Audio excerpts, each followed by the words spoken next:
Scotty. Yeah. I'm talking about the greatest. Hold up. Never with that fakish. Roll up. Really saw the real when he was young. Muhammad Ali was still the same when he growed up. Louisville strong, we all knew. He the chosen one. He the chosen one. He knocked out Lister and he shocked the world and left it frozen, huh? Exposing the hatred America had for us. Ain't no justice. It was just us. 1974. Rumble in the jungle, the Thriller and Manila left you humble after Ali beat Foreman. He made a phone call to a DC brother named Harold Bell. He didn't call ABC, NBC. He didn't call Ed Bradley at 60 Minutes. He didn't call Howard Cosell. He floated like butterflies, stung like a bee. And Ali made me proud to be me. He called Harold Bell in DC. Ali, a global cultural icon. Yeah, he's rope a dope like a time bomb. Rumble, young man, rumble. Beautiful young man, triumph for rumble. Young man, rumble. Beautiful young man, never tumbled. Rumble. Muhammad Ali, Harold Bell, Jill Scott, Heron, Kendrick, and Mama. Rumble, young man, humble, beautiful young man, never time for the never time for the. Now we're talking about Harold Bell, Jill Scott, Heron. Yeah, now we're talking about Harold Bell, real godfather of sports talk, a man that talk and walk that walk, a media community pioneer.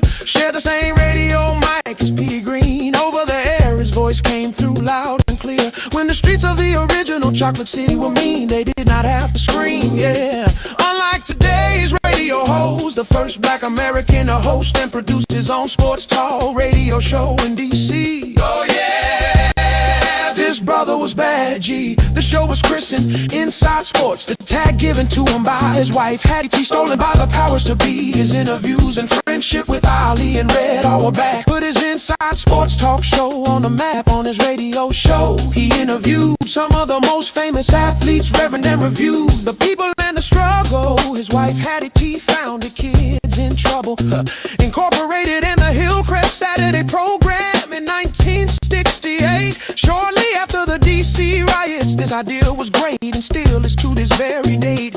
Invited by Nixon to come to the White House, his own people showed their jealousy, so what? Lights out, that great man's name is Harold Bell. He knew Jim Brown and Muhammad Ali up close and personal, yeah. When it comes to this brother, there is no comparing. He also knew brother Gil Scott-Heron. If Harold Bell had played the game, he would have been a millionaire. We would have been calling Howard Cosell the Black Harold Bell. Oh yeah. Muhammad Ali, Harold Bell, Gil Scott-Heron, Kendrick Lamar. Rumble, young man, rumble, beautiful young man, never tumble them, never tumble them, never tumble. Muhammad Ali, Harold Bell, Gil Scott-Heron, Kendrick Lamar. Rumble, young man, rumble, beautiful young man, never tumble them, never tumble them, never tumble. The revolution will not be on your telly, yeah.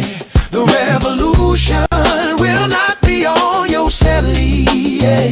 The revolution, when it happens, will start in your mind. No one will be able to see it or make recordings of it of any kind. He told you the truth while the government was telling you lies. From the mind of Gil Scott-Heron, the revolution will not be televised. His aggressive, no-nonsense street poetry inspired a legion of intelligent rappers.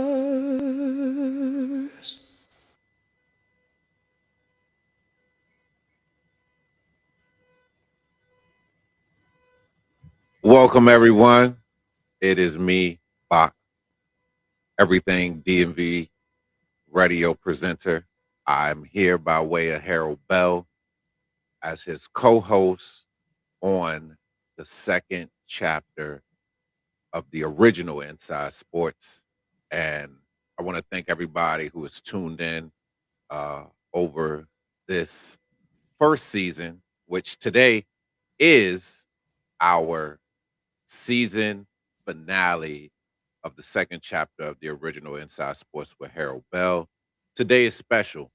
Over the past seasons, we've brought you many different public figures, talked about different sports and different things that have been happening in the sports industry, along with Harold Bell's archive of the things that he's done in the community, addressing major issues and concerns, also letting people know what he has done for the community, for sports, for the youth. And this season has brought forth a lot of legacy and the history behind the platform of the original Inside Sports. But today we're going to the source. Uh, we opened up the show with a record, this record with the words and with the story behind the story. So as we begin today's program, um, we want you to go and check out that record. Um, you can see the links in the descriptions as well. It really gives a full understanding and details about who Harold Bell is and what he has done to the community. So, for those joining us live, this is the second chapter of the original Inside Sports with Harold Bell. I'm Shannon Big Bach Roundtree, and we're going to close out season one by going directly into Harold Bell's own writings and reflections from his blog, the original Inside Sports blog. One of the recent pieces Harold wrote is titled Walking on Our Own Drumbeat and Applause. So, without further ado, I would like to welcome our host, our legend, our pioneer of sports talk radio, the Godfather himself, Mr. Harold Bell. Welcome to the show. All right. Thank you, Shannon. Thank you. As Shannon said, we get ready to close out the second chapter today. We'll take a break and we'll come back. The third chapter. And but what I wanted to do today, I wanted to spotlight the blog that I had just written on the original Inside Sports. That blog, you can find my blogs up there, and the recent blog, like Shannon said, it's a deep story that a lot of folks don't know. I wrote it because a friend that had known me for 40 years had no idea of what I had accomplished, and they was trying to get somebody to be a guest on our podcast, and they described the podcast as a little podcast out of Washington, D.C. So I said, hold up. Right. I said, wow, a little podcast. I'm known all over the world. Absolutely. And, so I said, maybe I need to put something in writing, giving some folks. Probably there are other folks like that, like her. Who I don't know who she's been talking to. She's been around me for 40 years. So, and she don't have any idea about Inside Sports, the impact that Inside Sports has had on sports media all over the world. Yeah. The kids in trouble, and the things that the kids in trouble did first in the community before anyone else. Right. I said, I want to write a story. And so Shannon, that's why I sit down. It took me about almost 3 days to write that blog. And and the article, you reflect on your journey, the platform, and many people and moments that shape, your work over the decades. And within the article, there's a message that you received years ago from someone who, understood the significance of your work, and I think that is, very, very, very, very powerful. What came from him. So for those who don't know, that the message came from Mr. Dr. Henry Edwards. Dr. Harry Edwards. Harry Edwards. Yeah. For those who may not know who he is, he was one of the central figures behind the Olympic Project for human rights and the broader movement connecting sports and social justice. So I would love to read that piece. After doing, checking things out, it says, Harold, congratulations. Your achievements are valuable and should be given the broadest exposure. Have you ever thought about offering discs of your programs to the new Smithsonian Institute, National Museum of African American History and Culture? It's a wing of the museum which is dedicated to the struggle in sports and will be titled Leveling the Playing Field. Your work has a major force over the years in leveling the playing field, especially in terms of the struggle to define and protect our truth. I will send you a contact involved in putting the museum together. Great job over the years. Great timing and repraising that legacy now. The best wishes of me and my family to your wife. She is in our thoughts and prayers. Dr. Harry Edwards, January 30th, 2014. Wow. That's amazing. That's amazing. Yeah. For him to be at the forefront in the 1968 Olympics to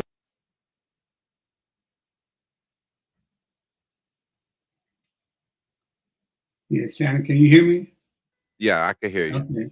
Yeah, that is amazing, man. And when I received that email from him, man, it kind of said, man, wow, for this man to be who he is and what he had accomplished, man. I mean, that was when the revolution in sports started with that 1968 boycott of course, of Tommy Smith, John Carlos, and the brother from Australia, Peter Norman. Peter Norman, he was the only one that didn't have a black glove on, but he did have an emblem on, showing his support for what these two brothers did, and of course, behind the coordination of Dr. Harry Edwards. That boycott was known all over the world, and that whole team, including Peter Norman, caught hell for decades, man. Peter Norman was treated in Australia like they were treating and are treating black folks here in America. He went back and they denied him jobs, man. It was terrible what they did to Peter Norman. But Harry, Tommy, and John Carlos never forgot. And when Peter Norman died, they went to Australia to be the pallbearers for his homegoing service.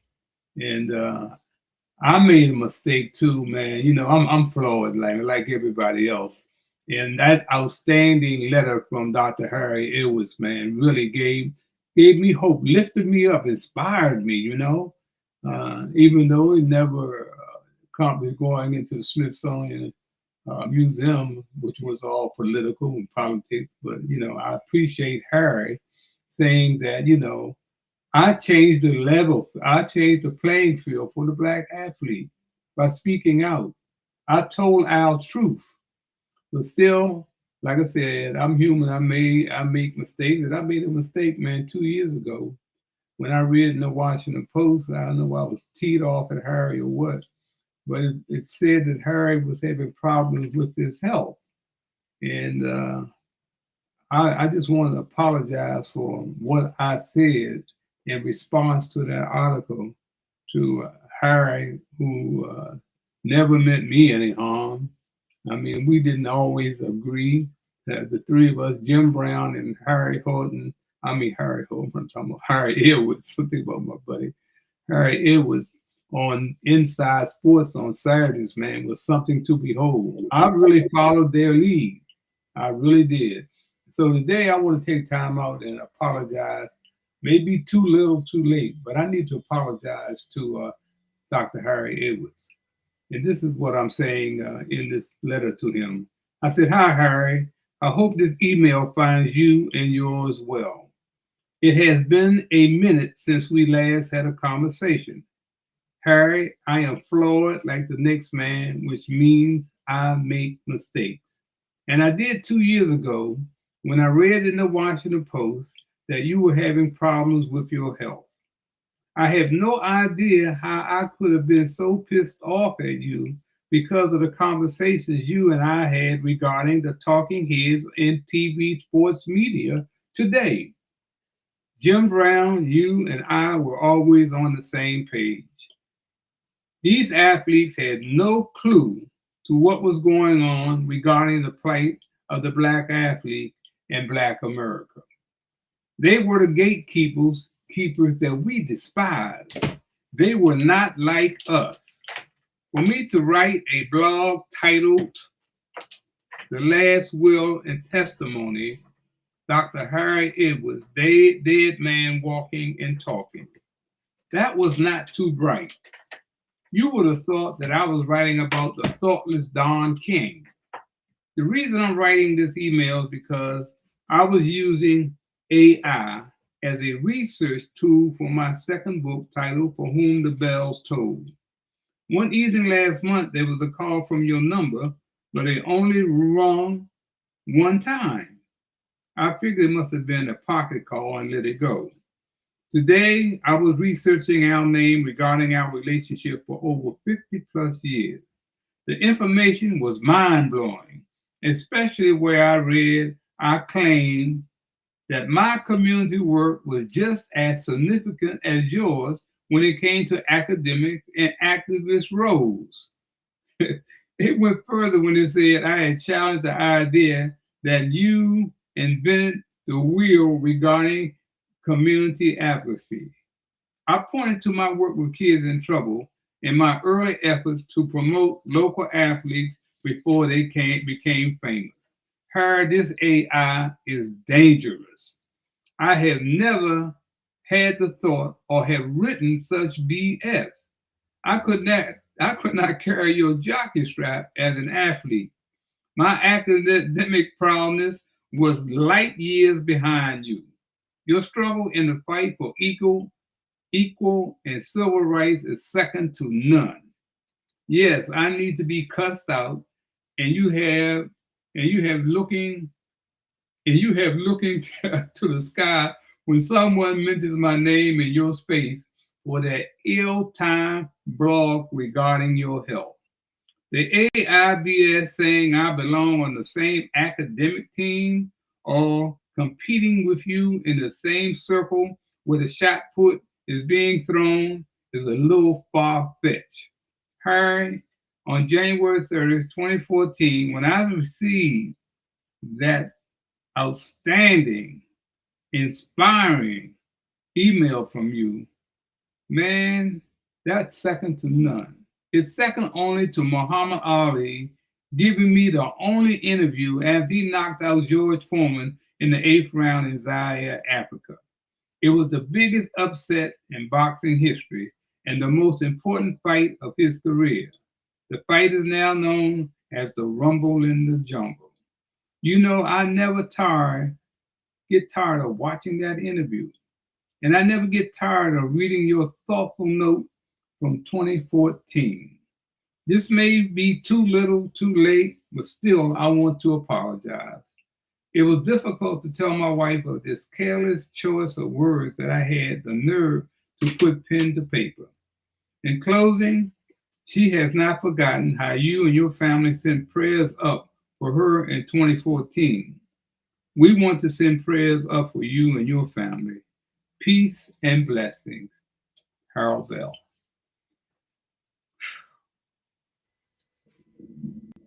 Very, very, very nice words. Very, very, very nice words. And to recognize it, come back, correct it. That's what makes you who you are, man. And we thank you for that. Let me ask you this. After hearing, that message again today, what does that mean to you now? Well, Hey, that's easy, man. It's kept hope alive, man. Like I guess that was the late Jesse Jackson great saying, "Keep hope alive." Harry, uh, Tommy, John, and Peter Norman, man, by taking that stand. So you know that's the most courageous boycott in sports history. That's the most courageous boycott in sports history. And I met Harry and Tommy here in Washington, D.C. That's Harry. That's Rap Brown right on the left. That's Tommy Smith next to him. That's Harry Edwards next to him. And that's Stokely Carmichael right there on the right. They all came to Washington, D.C. in 1965, along with Marion Byrd. They invaded D.C., man. And there has never been a group of brothers like that since, man. All stand-up brothers. So when I met Harry there, and we talked, and Petey Green ended up getting Rap Brown a job with the two of us at the United Planning Organization. As we worked the playgrounds, the schools. We were troubleshooters for young people in the U Street corridor, which was known as Black Broadway. And Rap Brown, man, one of the brightest young men that I've ever known, man. He was a bright individual and a hell of an athlete, man. He could throw a football 60 yards in the air. Wow. He used to go down to the playground, at Harrison Playground, and find the kids down there with football. And Rap Brown would go out. He said, "Come on, let me see how this great wide receiver you're supposed to be." Had no idea he could throw that ball the way that he did, man. And I had sneakers on that particular day, and that was a great moment, man, that I met this brother. And we just lost this brother. They had him locked up in jail for allegedly shooting to death a state trooper. I think Rap might have been 82 years old. I was older than Rap, but wow. They gave us no idea that he had passed. And the only reason I found out that he had passed, I was talking to John Carlos about a month or so ago. And he told me, man, he said, you know, Rap Brown passed. I said, what do you mean he passed? He died in jail. So, you know, those are the great memories, man, that I go back with Dr. Harry Edwards, man. And I don't know where my head was at the time for me to say what I said, but you know, like I said, I make mistakes. I'm flawed like the next person, but I wanted to take this time to apologize for whatever it's worth, man. You know, absolutely. Now, whatever it's worth, I see it. You have to. I mean, it's only right. Thank you for that. What did Dr. Harry Edwards, you know, see in your work that many others may have overlooked? Well, her and Jim Brown, the three of us, we were like the three musketeers on Inside Sports on Saturdays, man. And Harry was light years ahead of his time, man. He was light years ahead of his time, man, when it came to the struggle, man. You know, he was in it all out. And Jim Brown, we ain't got to say it, you know, Jim Brown was out there too, man. You know, they were out there speaking up, man, taking a stand, you know. And there I was, you know, I'm really, man, I'm sitting in the studio. I'm just a part of the landscape, man. I'm listening to these brothers and I'm learning, man. And they both inspired me, man. And like I said, we didn't always agree, didn't it? They didn't always demand that I agree with them. I was my own man early in my talk show career. And Harry and Jim Brown were a great part of that. They inspired me, man. Whenever I knew I was gonna have them on the show, man, I was up for it, man. And I still got those interviews on cassette tape and on DVD today, man. So Harry, his contributions, man, is second to none when it comes to civil and human rights, man. Second to nobody. You know, if you look at his resume, man, he's worked for the San Francisco 49ers as a consultant, the Golden State Warriors, He is taught in college, man. Just a bright human being, you know. And I That's think amazing. I got kind of I think I know what I got pissed off at him about.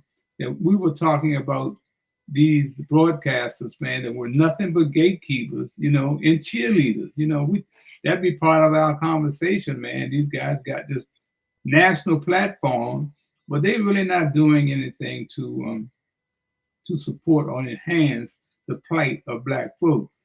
And I think what happened, I saw Harry, same guy we were talking about.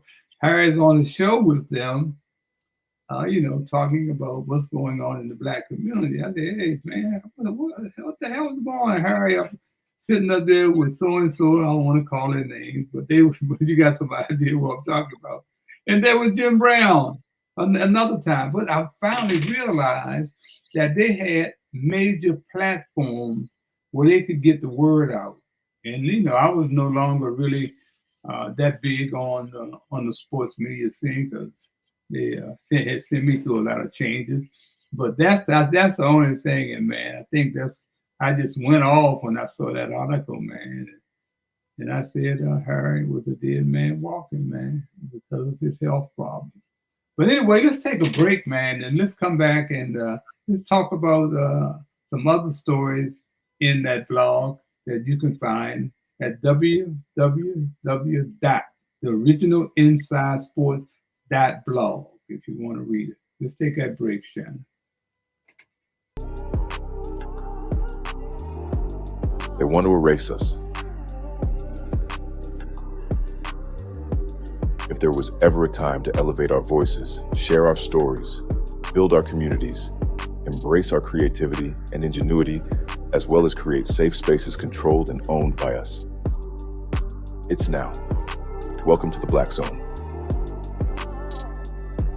Black Zone Social. Black Zone Television. Black Zone Magazine. For you, for me, for us.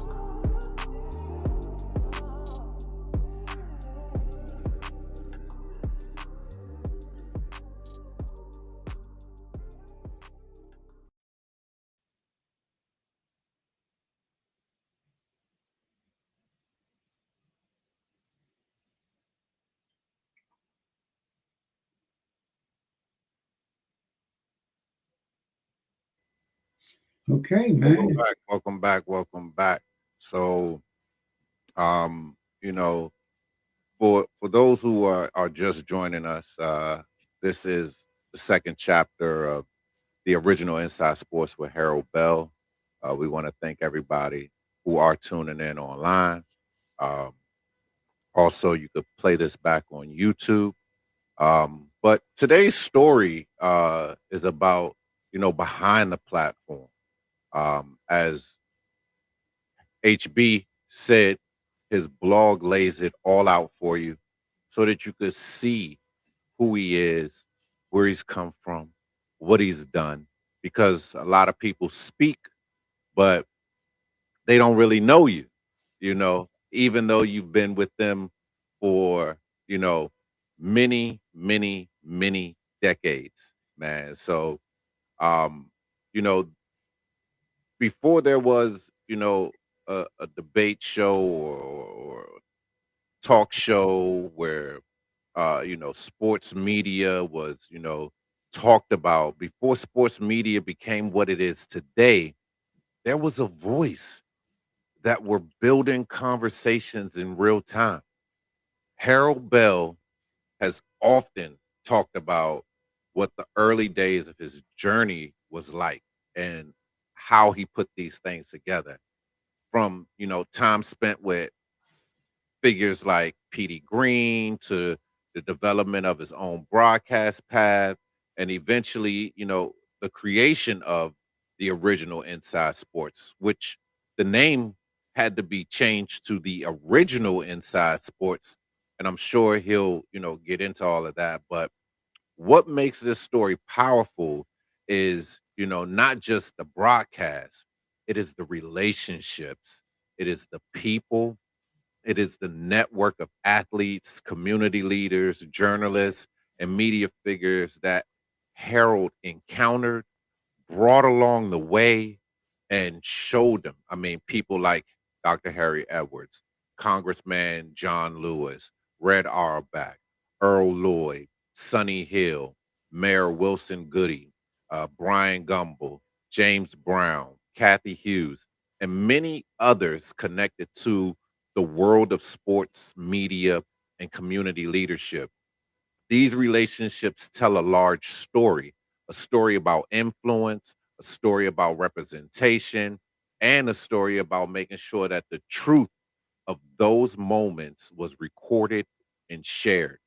Harold, when you think about those relationships and those years, what do people today still misunderstand about that period of sports history? Well, that's a good question, Shannon. I think what they miss, man, is that I was a legend, so-called legend, before I got on radio. I was a legend in the community working with young people, youth gangs, and at-risk children. I worked all over the DMV, Simple City, Potomac Gardens, Mount Pleasant, Parkside, Mayfair, Alexandria, Virginia, out Charles Houston Rec Center, in Suitland, Maryland, on Homer Avenue. I went wherever there were young people having problems. And this was all taking place before Petey Green gave me 5 minutes on his talk show, Petey Green's Washington, in 1967. I had met Petey when I was in high school, and we both were caddies out at Burning Tree Golf Course. And one of the things that my homeboys warned me going out there, stay away from Petey Green, Harold. Petey Green, man, is up to no good. Petey didn't come out there to caddy.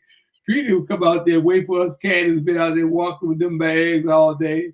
And he'll go deep down in the woods and have a crap game or card game, and and end up going down. And so one day, the damn fool that I was, I get in early before everybody else. And I decided, because we would wait to travel back home together. The guys from Northeast DC, my homeboys, might have been about 4 or 5 of us, man. We hung together, man, because those were difficult times, man. We out in Bethesda, Maryland, man. We out in Clan country. So we would always, wait for each other, to try to get rides into Westmoreland Circle and get on the same bus to ride home. And that day, I'm impatient, man. I'm ready to go, so I ain't have nothing to do. And what do? I go down and check out Petey Green. Boy, the biggest mistake I ever made. And see, I thought I was a gambler. I shoot crap, play cards. That's what we did in the neighborhood. Because my mother had like an After Hours joint in my housing project where I grew up. She sold bootleg liquor and had card games, on the weekends, and did real well, because what happened, she lost her good job with the government as a clerk typist. The last hired, the first fired. So she got laid off, man. We had to find a way to survive, and she was very lucky in hitting the numbers, man. In fact, she ended up with a number book from a guy by the name of Billy Jackson, who had the number book for that area. He lived on Sheriff Road, but he would come over to Parkside to pick up the numbers. And since my mother was frequently hitting the numbers, he gave her the book. He said, Maddie, you got the people here in Parkside. You take the numbers, man. And on Saturdays or Sundays, my brother Earl and I would walk my mother up Sheriff Road to take the numbers or to pick up the hits that people had hit, man. So I come from crazy you say that, though, Harold. That's crazy. Decade. Yeah, I mean, seeing us, like I watch movies and I've seen it like in movies, but for you to tell me like your mom did that, like we see it as like it's something fictional, like it's not real, what I mean? But you telling me like, no, this is really real. Yeah, this is real, man. This was real, man. My mother used to have all the change that she had a weekend hidden in the closet. And I would go in there and grab nickels, quarters, and dimes to go out and gamble under the lamppost. And this is where I met Marvin Gaye. Marvin used to come over to Parkside. They had a doo-wop group over there, man. And while we were playing crap, Marvin would be singing and stuff. But I want to get back to Petey Greene. So anyway, I go down in the woods, man, and Petey Greene said, "Young boy, what you want to do? You want to play cards or crap?" And I said, "Well, I think I keep my eyes on the cards, but I keep my eyes on the crap." So man, I was broke in 10 minutes, man. That money that I had earned on that golf course, man, I was broke. So before I left, he gave me $2. He said, "Here's $1 for bus fare, and the other $1 you get 10-cent hamburgers at the little tavern." Because that's what we would do. We would get on the bus, man, and our second stop would be a little tavern. We're going to get them 10-cent hamburgers and take them all the way back to Parkside, man. Wow. But anyway, Petey, hamburgers, $5. Now, Shannon, I'm heading out the woods, going to the parking lot, see if I can get a ride, because I don't want my homeboys to see me, because they told me not to mess with Petey Greene, and I'm broke. You understand? So as I'm going to the parking lot, Shannon, the pro Max Elvin hollers, said, "Hey, Little Bell, come here, Little Bell, come here." So I turned around and I went back. I said, "What the hell does Max want with me?" So he said, "Look, I got 2 bags. These 2 guys are going to just play 9 holes, man." And I said, "Okay." I said, "Oh, man, oh, my gracious, I got a chance to get some money back in my pocket." So I'm walking toward the tee, and I hear somebody holler, "Hey, Harold, are you ready for an adventure?" I turn around and I look, man, there's the Vice President of the United States of America, Richard Nixon. And I look, I said, "Yes, sir. Come on, just give me the money, man." So I didn't understand, Shannon, what he was talking about in adventure. His ball stayed in the woods more than the birds and the bees, man. I was in and out of them woods. It was hot as hell. And Mr. Rogers was just smiling, man. And what happened, Rogers was a hell of a golfer, man. A classy guy, man. Nice as he could be. And he was teaching Richard Nixon how to play the game. So make a long story short, man, I thought we were going 9 holes, and I hear the president holler, "Let's go 9 more." I said, "Oh my God, no, he didn't say that." So we went 9 more, and it was pitch dark when we got up to the house. And man, president said, "Okay, Harold, that's enough for today. I'll be right back." So I'm standing out there waiting for him to bring me my money. And man, all my homeboys are gone. I said, "Man, how the hell am I gonna get home, man? I ain't never traveled out home by myself." So I'm out there. I said, "Well, the kitchen help or the shoe shine guy in the locker room, they'll come and I get a ride with them." So sure enough, I'm standing out waiting. And who comes out of the clubhouse first but Richard Nixon? And the first thing he says when he see me, "Harold, you need a ride?" I said, "Yes, sir, I surely do." He said, "Come on." And at that time, Shannon, they ain't had no Secret Servicemen. He ain't had no secret, just him and Rogers. And Rogers was like driving, and the Vice President be sitting up front, you know. And I got in that limousine. Man, that was like an apartment, man. I got back there, man. I couldn't believe I ain't never been in something this big, man. So Rogers, they pull off, and we get out to the road, and the Vice President is looking back at me. And he said, "Harold," he said, "where do you live?" I said, "Sir, I live in Northeast Washington." He said, "Okay." He said, "You got any brothers and sisters?" I said, "Yes, sir. I got 3 brothers." And he said, "Where you go to school?" I said, "I go to Spingarn High School." He said, "Oh, okay." He said, "You play any sports?" Oh man, what did he say that for? Shannon, I leaned back in the seat and said, "Man, I play football, basketball, and baseball, man. I'm so proud of myself." He asked me that. So he looked at me and said, "Oh, that's great. That's great." He said, "Son, but let me tell you something. That football and basketball and baseball will not carry you as far as your education. You need to get the books." And man, I looked at him, man. I had never had nobody talk to me like that before, man. So Anyway, we pull up on Westmoreland Circle. I get out and he said, we'll see you next week. Harold, we'll see you. I said, so I whispered to myself, oh, I hope not. So I got on that bus, man, and went on home, man. But that's how I met Petey Greene. That's how I met the Vice President of the United States, was at Burning Tree Golf Course, man. That Just changed my 17 years life, old. man. It changed my life, man. And I guess, man, you know, growing up in that environment in housing in Northeast DC, man, I saw a lot of things happen, man. People got so jealous of my mother having those card games and having a number book. My mother helped everybody, man. Anybody that needed help, she gave them money, man. Wow. Those same people turned on her and snitched, man. Started telling the cops when she was having a game. And man, that's a hell of a thing to have police knock on your door or force their way in your place, man. And my mother was down there with, you know, selling chicken dinners, you know, and they carried my mother out, man, in handcuffs. And me and my brother Earl sitting on the steps crying, man. And my mother would look back and she said, don't worry, I'll be back in time to get you guys ready for church in the morning.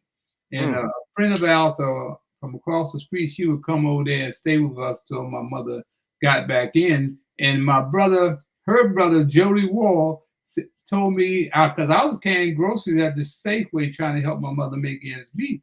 Yeah. My brother Earl, he was busting people in the head, robbing them. Oh, wow. So that was good for me, man. So on the weekend, Shannon, they would go down to the 8th Street corridor, man, and they would hit the cash registers. They would hit the cash register, man. They get the clerk's attention and everything, and hit the cash register. I went down there 1 week with them, man. I said, no, man, I can't do this, man. I went back to the Safeway, started carrying groceries. And then Jody Wall, the lady who came over to take care of us when my mother was taken out, he said, Harold, you need to come on and go out to the golf course with me on the weekend, man. You can make more money out there. And that's how I got out to the golf course, man. Turned my whole life around, man. And I became a risk taker. I think that's what took me to another level on the radio or in media. I took risks, Shannon. You know, even with Petey Greene, he'd get mad at me with things I was saying. And finally told me to go on to find my own radio show. Wow. Kicked me off, man. And Bobby Bennett was waiting, who was the #1 DJ for the country at the time. He was at WOL. So he found out, I said, Harold, come on, do sports with me on Saturday. So I went and did that a year with Bobby. And the next year, man, I was able to grow my boy friend that I grew up with, John Turk. His name was Terrible Turk at WOK. And he said, man, come on, man, I think we can get you a show up at WOK. And that's where it all started, man. 1972. Hattie gave me that Inside Sports. We were at the dinner table having dinner. I said, Hattie, I'm getting ready to do this new show at WOK. I need a title for the show. She didn't even look up from eating. She said, Inside Sports. I said, what you say? Inside Sports. I said, how you come up with that? She said, well, you get all the information before everybody else. The athletes come and tell you what's going on. That's how I was successful on Petey's show. You know, I got tight with the DC athletes, man, with the Nationals, with the Redskins, and with the Bullets. You know, I would have those sources, man. So that carried me to WOK, and man, my attorney, who was there with me at that night with my wife, he told me, he said, Harold, trademark this name, copyright, but trademark Inside Sports. It's gonna be hot. I ain't paying no attention to it, man. I got no time for that. Let me go and get on the air, man, get my show going. And sure enough, man, 1978, the Washington Post took my tag, Inside Sports. I'm 10 minutes from the Washington Post, man. I got the writers, the sports editors in and out on my show, man. Wow. And Don Graham and Katharine Graham, they evidently didn't want me a part of it. Just took my tag and went up to New York and started the Inside Sports magazine. And it goes on and on from there, man. Yeah. And it was Sonny Hill, right, who said, you know, Harold, you can forget your own folks Oh showing any appreciation for your reach back efforts. yeah, They will be the last to show you any love. And what's that's love right. got to do with it, right? Yeah, Sonny Hill was a playground, an NBA legend up in Philadelphia on the playground. He never played NBA ball, but Sonny was like one of the first trailblazers in doing color analyst for the NBA. Sonny was sharp, man. He could dress. He was good looking, man. And the people loved him because he broke the game down the way it's supposed to be broken down, like Doc Rivers. Doc Rivers probably copied off Sonny Hill. Doc knew the game, and Sonny Hill did too. And they got so jealous. Brent Musburg and them got so jealous of Sonny Hill, man. They ran Sonny off the air, man. Ran him off there. He never got back, man. And it was all about a brother being intelligent, knowing the game, could speak the game. The players respected him, and they didn't like that, man. So Sonny and I became good friends, and he would have me on his show. I would go up to Philadelphia and take my kids to his basketball camp. He and John Chaney had a camp, basketball camp. John Chaney was the great John Chaney from Temple University basketball coach. So I would take my kids up there. I take about 10 or 12 kids up there every year.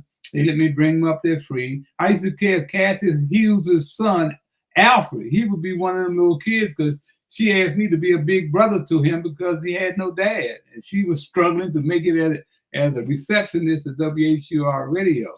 So yeah, that was a heck of an experience. And that's how I got Nike.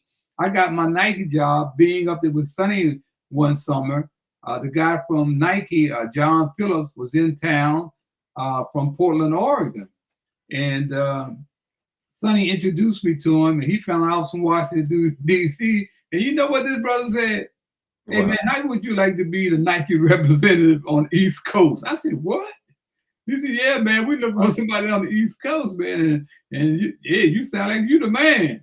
And that's how I became the first Nike rep on the East Coast, man. I had and guess what my job was? Giving away tennis shoes and outfits to the celebrities.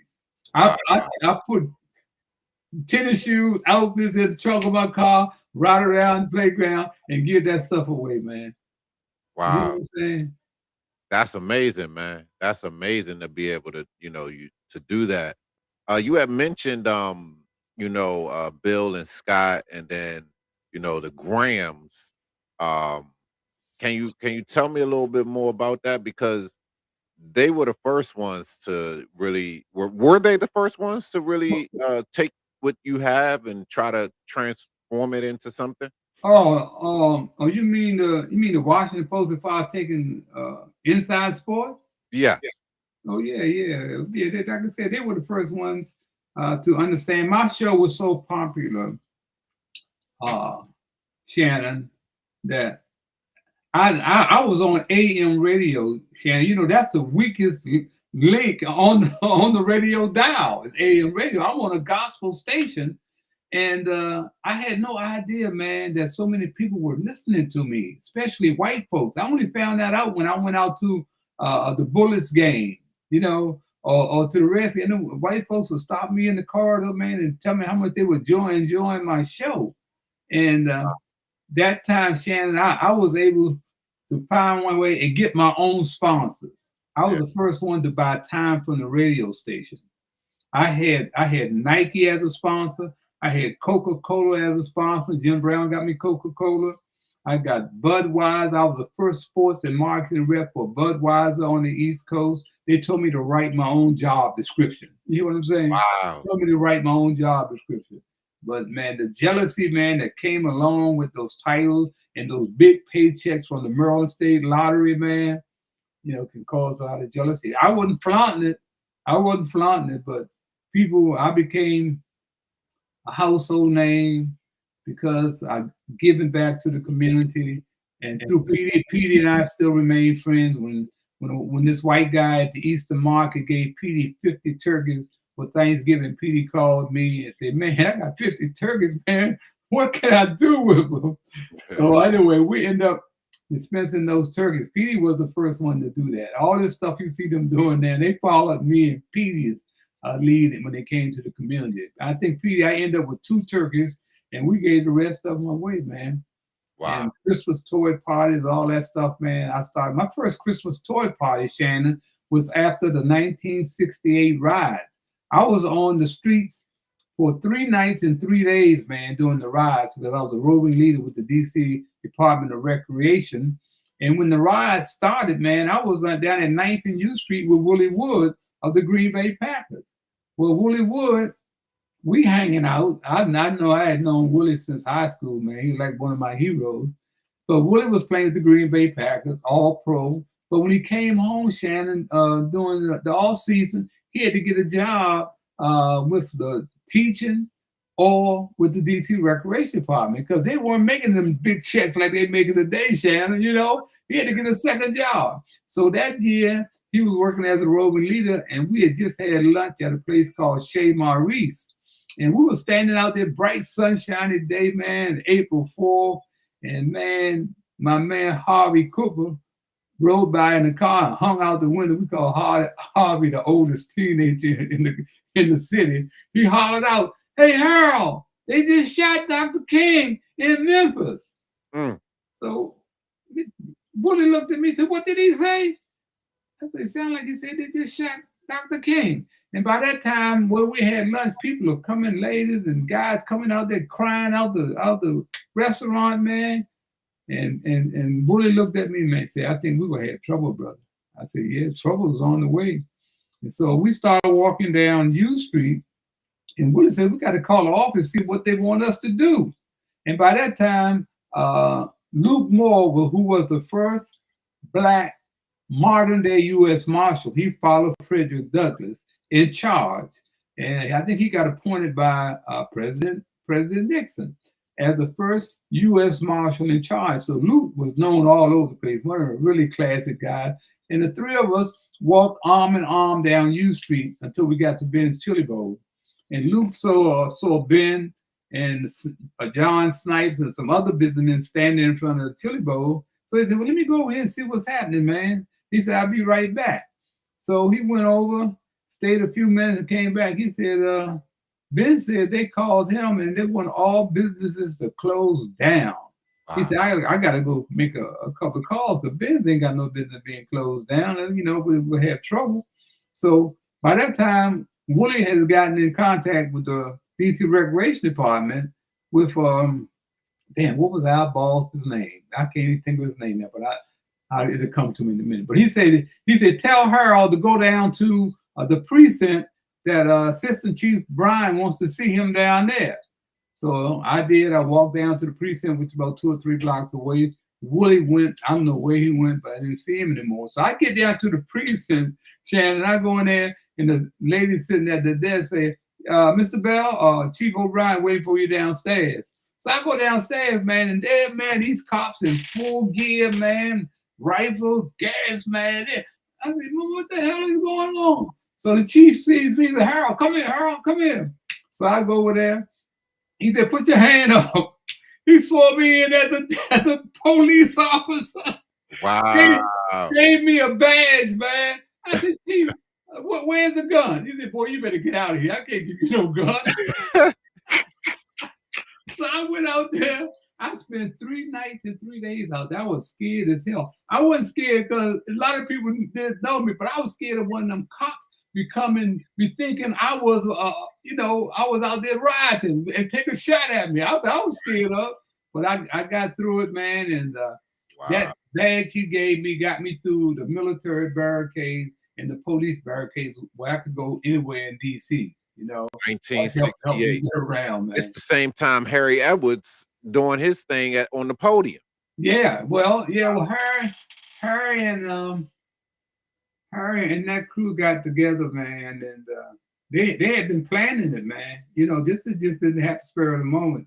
That happened at the Olympic Games, man, and Harry and John and man, I never got a chance to know Tommy real well, except for meeting him there. But John Carlos and I became good friends, and of course Harry and I became good friends. So they were like family, man. So Yeah. that mistake that I made with Harry, man, I just had to say something, man, because I got to be at peace with myself. Harry may be still pissed off at me, but I had to get it out, man. There's no, hey, man, I was wrong.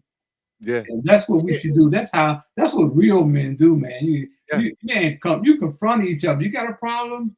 Hey, man, let's hear it. Don't talk behind my back or say this.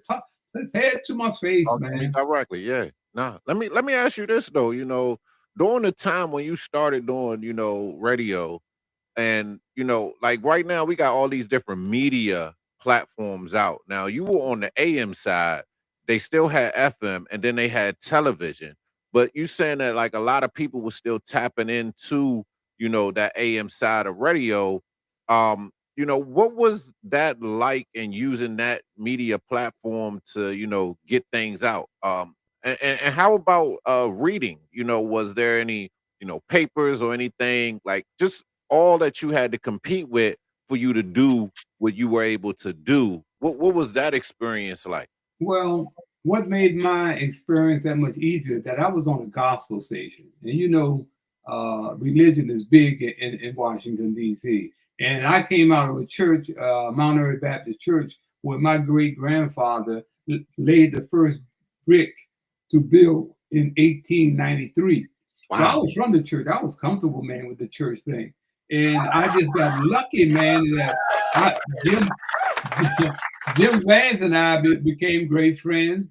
And I used to go up and sit with Jim Vance in the evening before he go on. He would write these great commentaries, Shannon. And I would sit there, man, and I would watch how he would make them flow. And I started writing commentaries, I started playing message music. I was the first one to play message music. What's going on? Respect yourself. Black and proud, man.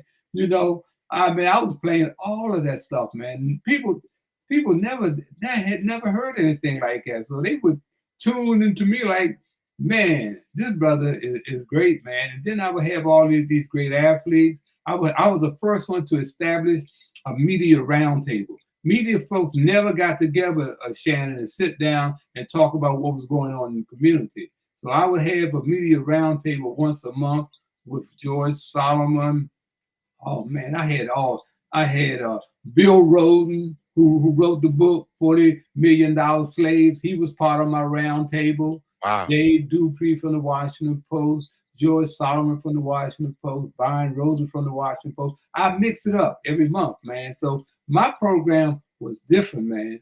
Plus, like I said, I brought the time from the station, man, and I had 4 checks coming in, man. I had the Budweiser check coming in, and the Merle State check coming in, the Nike check coming in.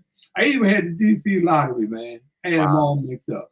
And it was I was the first independent guy to have his own talk show, man. And I set the pace, man. It was great, man. I'm gonna tell you the truth, man. I was making so much money, I thought it was never gonna end. And so the hustlers, I was tight with the hustlers down 17 because I hang out down there. I was one of the guys. The first of the month, man, the hustler would come around to WST, wait in line. They know I was getting paid. and I would let them money, man. They pay. I wasn't charging no quarter on $1, nothing like that. Yeah. Sometimes I didn't get my money back, but it was no big thing, man. And that's what Donald Huff wrote a column in the Washington Post. And I still got that column. Say Harold Bell gets his ratings off the streets. Oh, wow. Wrote a nice column, man. But I was well respected, man. I mind my business, and guys would talk about around me. Or sometimes I just move away because sometimes I didn't want to hear none of that stuff that they were doing, And they respected that, man. Yeah. One of the things, it's been a hell of a ride, man, and I've been truly blessed. And once again, I couldn't have been blessed no more than to marry my wife, Hattie, in 1968, right after the riots. We got married in Orangeburg, South Carolina. Started my first Christmas toy party in December of 1968 down at Old Turner's Arena, which is Hillcrest Children's Center, a Saturday program. So man, it's been a ride, man. But Yeah. I look back, you know, I could have been a millionaire, but it wasn't about the dollar, man. I watched my mother. I learned from my mother, man, about helping people, man. My mother helped people. I watched my grandmother, my aunts, and Sarah and Dwight at the church, man. You could go to Mount Airy Baptist Church on Sundays. You would think it was a revival every Sunday. That church was jumping, man. If you didn't get there by 10:30, you ain't had no seat. And, Wow. and my grandmother played the organ. She was the matriarch, man. Yeah. And she made us, man. She made me realize that, you know, I have to always tell the truth, man, because somebody evidently told I was on the air line every Sunday with Cleveland Green. and she sat me down one Sunday and said, she said, grandson, look, promise me one thing. You will always tell the truth. Because, you know, a lie will change 1,000 times, but the truth never changes. So you're always going to be protected telling the truth, man. And I never forgot. Now I've told some lies now. I got completely telling lies. But she put that in my head, man. And when I went on the air, man, you tell the truth, man, because it will catch up with you. And I see, you can run, Shannon, but you cannot hide. All them guys that I helped, you know, you've seen the list that went on to become millionaires, man. You know, they know who I am. You know, I know who they are. You can't run, but you can't hide. No. Nope. So, hey, man, One of the things, it's been a hell of a ride, man. Yeah, absolutely. One of the things that we did this season was make sure that these stories, you know, are not lost and that they stay alive. Because when you understand the people behind the platform, you understand the importance of preserving that history. And that was, you know, what brings us, you know, to this next chapter. And as we move into, you know, season 2, the focus will go deeper. Deeper into the story behind Harold Bell, deeper into the story behind Inside Sports, and deeper inside the mission behind, you know, Kids in Trouble. For season 2, you know, we'll take these stories from the blogs and, you know, bring them to life through conversation, memories, and the people who were a part of those moments. Harold, you know, before we get out of here, what is one story from your archives that you believe absolutely needs to be told in the next chapter for season 2? Well, you know, Shannon, I'm working on my book right now, my second book, For Whom the Bell Tolls. And on the cover of that book, man, are 2 icons that I can say were my friends. And when they see the cover of that book, I'm standing with Muhammad Ali and I'm standing with Richard Nixon. How many people can say that they hung out with the greatest and the president of the United States invited them to the White House? That's a hell of a story from a brother from the project, the housing projects, man. You know, and Shannon, I know you've seen that picture with me, all of these politicians that I've interacted with over the years.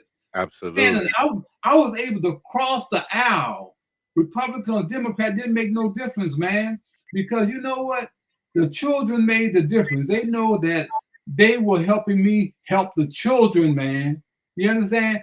Strom Thurmond, supposed to be one of the biggest racists in the country. Richard Nixon. They opened up the door to me, man.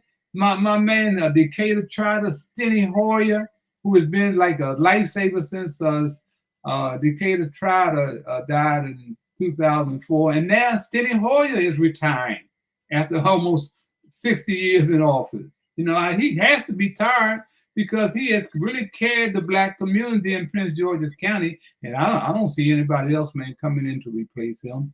Everybody's trying to find out how to get a dollar bill. We keep putting these same old frauds in office, putting them in the pulpit, and they're leading us down the wrong road, man.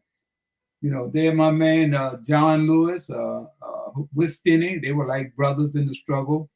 John Lewis helped me get my man Earl Lord into the NBA Hall of Fame, man, with Red Auerbach. So that's why I always say, man, every black face you see is not your brother, and every white face is not your enemy, man. And we got to realize that, man. I'm on the way out, man. So young people have got to take over.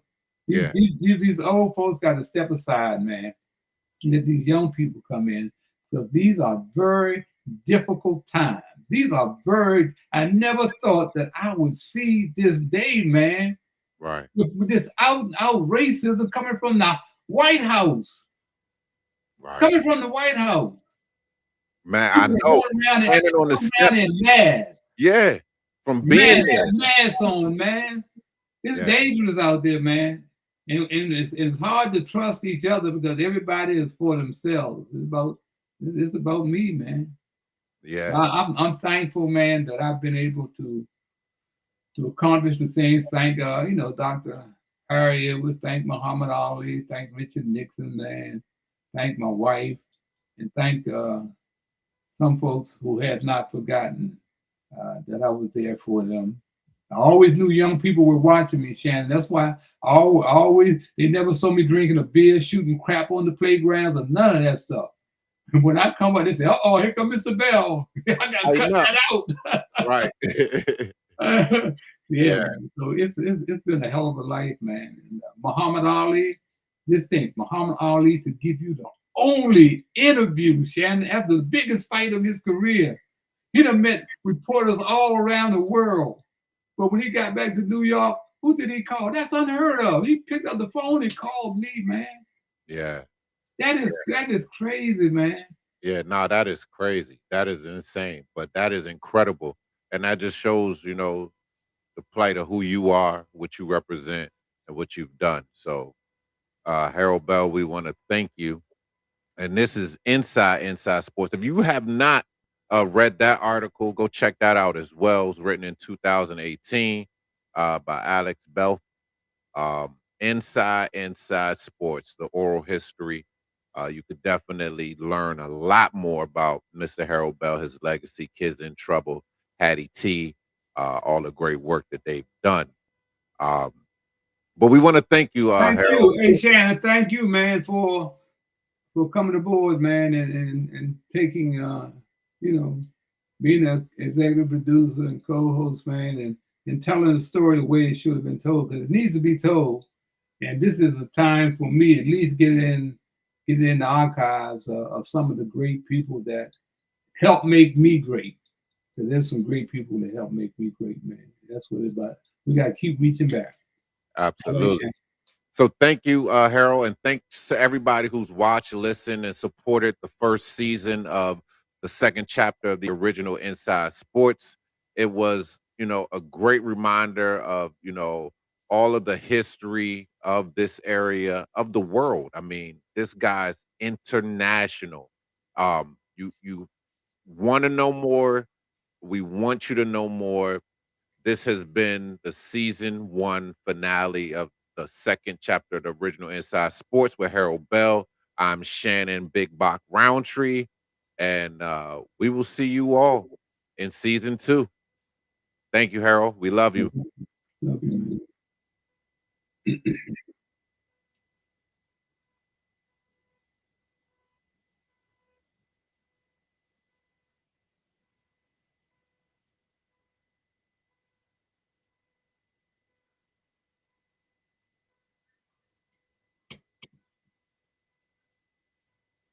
Yeah. I'm talking about the greatest. Hold up. Never with that fakish. Roll up.